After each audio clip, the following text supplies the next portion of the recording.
Is chronic pain all in your head? Dr. Mike and Dr. Sanjay Gupta just had a massive conversation about the neuroscience of pain, pseudoscience, and why medicine missed the mark for decades. Let's break down what they got right and what they missed, and what chronic pain sufferers need to hear. Dr. Sanjay Gupta says all pain is generated in the brain, but what does that really mean? We're going to talk about what this gets right and the big population modern medicine is overlooking. There's a prominent name, Dr. Mark Hyman, that comes up quite often in this space. I know you've blurbed his book in 2018. I oftentimes see people who go into this space, perhaps with good intentions, and then it turns into a business and it starts losing the sense of actually helping people. You start seeing Mark Hyman introducing Secretary Kennedy on his podcast as someone who's not anti-vaccine, introducing concepts like detox your body or leaky gut syndrome, which we know not to be a true medical diagnosis. It further makes the practice of medicine difficult because it leads patients down a path which is not very scientific, and it further creates a disconnect between us. Yeah. So I'm curious where all of that lands for you. Well, it's complicated, Mike, I think. First of all right, let's start right where Dr. Mike opens, calling out Dr. Mark detox myths, leaky gut, and the way some functional medicine influencers drift from helping people to building an empire. This is such an important point. When science gets replaced with buzzwords, patients get confused, misled sometimes, and often hurt. But patients don't turn to pseudoscience because they're irrational. They do it because mainstream medicine has gaps, especially around chronic pain and chronic fatigue syndromes and other nociplastic pain conditions. And that leads perfectly into the rest of this conversation. About the book then, because that's a world I have to function in quite often for a couple of reasons. One, I'm a family medicine physician. I'm an osteopathic physician. I have a musculoskeletal focus in that I'm a professional athlete myself. And I was initially going to do a sports medicine fellowship until social media got in the way. So I was already doing a lot of research in that space, going to the annual meetings. And therefore, whenever anyone in my practice or in the nearby practice has a patient with some sort of musculoskeletal condition, it ends up being referred over to me. Got it. That's number one. And then number two, because I'm fortunate enough to be able to dictate to some level of how much time I spend with a patient, because I work as a volunteer, I'm able to say, I need 30 minutes with this patient who has elbow pain because I feel like it has a psychological cause just as much as a physical cause. That is a big part of the book, and I think maybe in some ways the most provocative part of the book. You're too young to know who John Sarno was. I know exactly who John Sarno was.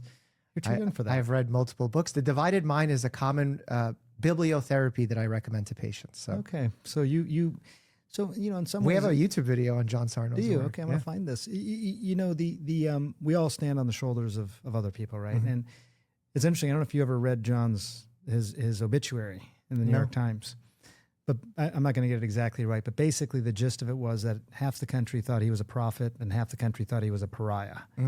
And this idea of introducing the concept of psychosomatic and the idea that pain is generated in the brain and it's in your head was something that a lot of people found minimizing and stigmatizing even when it came to pain. And yet, I think he was right in the sense that if your brain doesn't decide you have pain, then you don't have pain. I really appreciate that Dr. Gupta brings up Dr. John Sarno. Sarno was way ahead of his time in acknowledging the brain's role in generating pain. Here's what Dr. Sarno got right. Pain is not just a tissue issue, it's a nervous system issue. Emotions and stress can amplify pain. The brain decides what hurts and why. But here's what he got wrong, and why modern pain science has moved on. He treated pain as mainly psychological, underestimating the biology. He dismissed legitimate diagnoses like fibromyalgia. He often told patients the pain was repressed emotions, which could feel minimizing or even blaming. Today, we use the concept of nociplastic pain, a far more accurate and compassionate explanation. Nociplastic pain recognizes that the central nervous system is sensitized. Pain amplification is real, not imagined. Biology, psychology, trauma, neurodivergence, and environment all interact. Dr. Sarno laid groundwork, but the modern view is more nuanced, more scientific, and most importantly, less stigmatizing. And when it gets to be chronic pain, it always comes with baggage attached. Like I think you're referring to with that patient with elbow pain. Right. Always. And sometimes it's depression and anxiety. 40 to 50% of people who have chronic pain have depression and anxiety. It's bidirectional. Sometimes they already had the depression and anxiety. It exacerbated their chronic pain. Sometimes it goes the other way. Sometimes it's a combination of both. But I think the thing that Sarno was advocating, as well as people like Bessel van der Kolk, who wrote The Body Keeps a Score, is that you have to treat both. It's not saying don't treat the pain. Right. It's saying that if you don't treat the baggage, you're not effectively or completely treating the chronic pain. And I think that was a message that I really wanted to get across. To say all pain is in the brain is not to say it's all in your head. Those are two different things.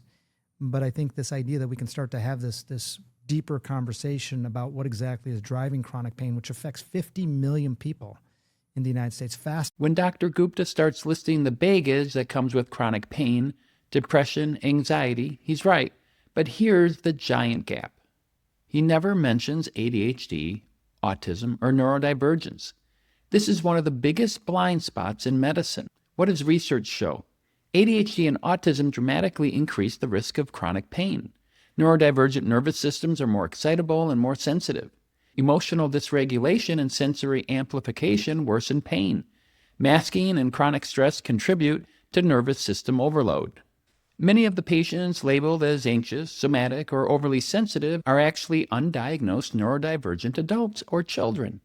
So yes, treating depression and anxiety matters, but giving the adequate supports to neurodivergent individuals matters just as much. That's what sort of launched me into really looking at pain. Where were we with the Holy Grail, which is measuring pain? Is it even something that can be measured? Or should it just remain mysterious? Your pain's always going to be different than my pain. Where are we with treating pain? What were the repercussions of the opioid epidemic other than the things that we've heard about for so long, deaths, addictions, and all the other things? What was the suppression of other research? Why haven't we had a new pain medication in a quarter century? I mean, we as a country will approve 40 to 50 new medications a year. And yet for the fastest growing chronic condition in America, there was not a new medication approved for a quarter century, 27 years actually. Why? I just found myself asking these questions. And then, you know, as journalists, we have the benefit of being able to call whoever we want, start having the long conversations, trying to determine if there's a book there. In society, you take the second beat and ask, what's the rest of the story?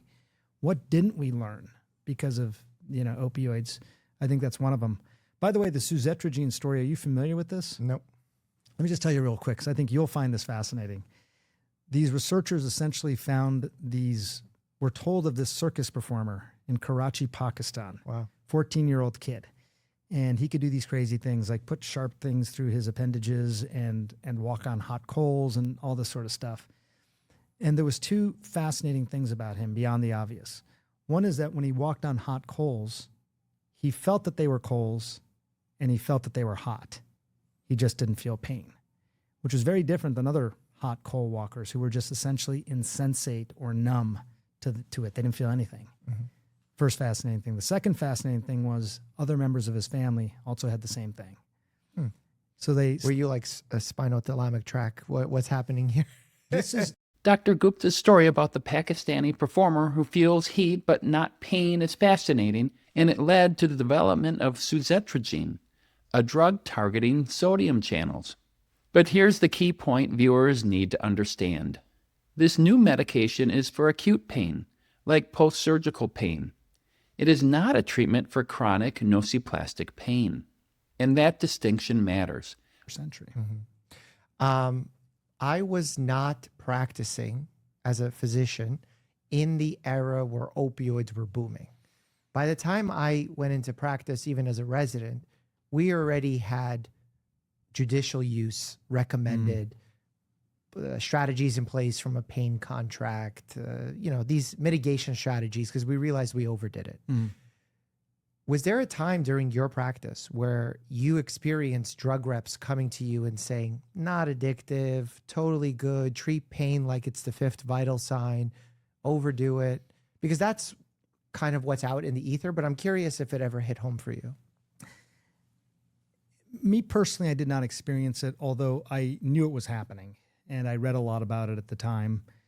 I happened to be trained by a guy, Julian Hoff, who was really, really resistant to letting drug reps come into the clinic or instrument reps come into the operating room. He just was really, and I think in some ways he was ahead of his time. He was why he was concerned about that at the time that he was, which was the mid to late 90s. But we knew it was happening. We also, I was trained at the University of Michigan. We had a pain clinic, which was a luxury. A lot of big institutions did not have a separate pain clinic.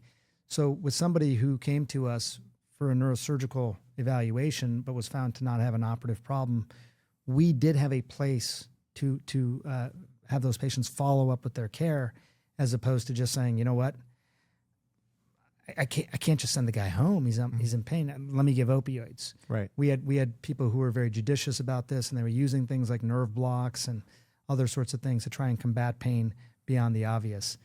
But look, Mike, there's no question that the narrative that you described was happening in many places around the country. Mm-hmm.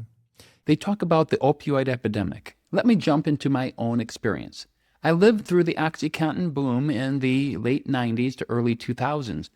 I clearly remember drug reps telling us it's safe, it's not addicting, treat pain as the fifth vital sign. In around 2002, one of my patients showed clear signs of misuse. I asked him to sign a pain contract. He refused.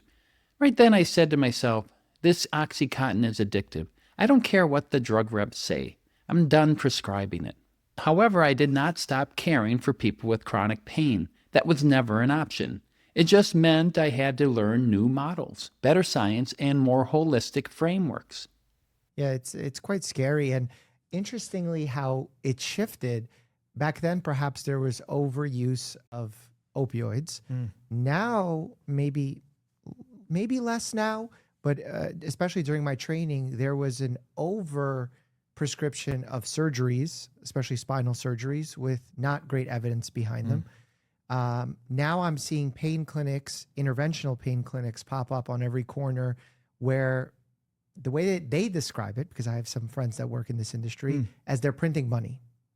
Because so many patients are being referred to them for primary care physicians being afraid of prescribing opioids because of state monitoring programs, et cetera, that they're just getting so much influx of people who are in pain.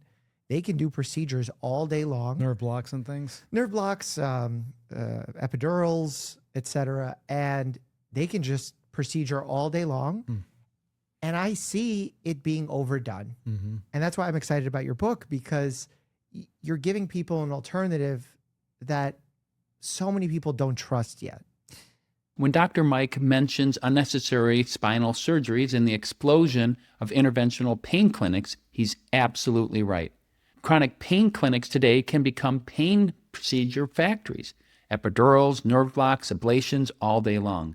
Some people benefit, but many people don't, especially those with nociplastic pain.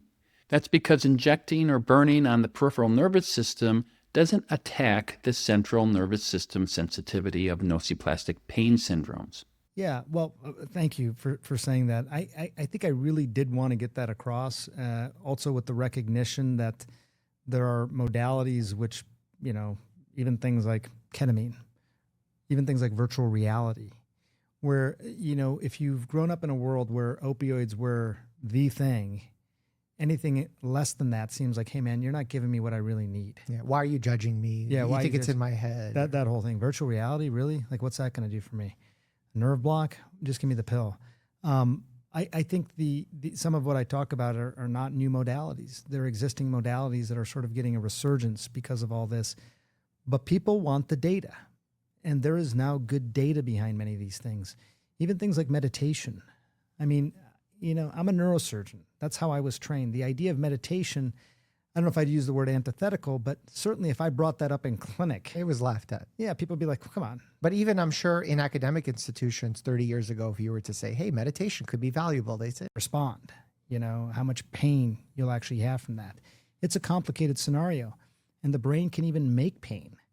People have phantom limb pain.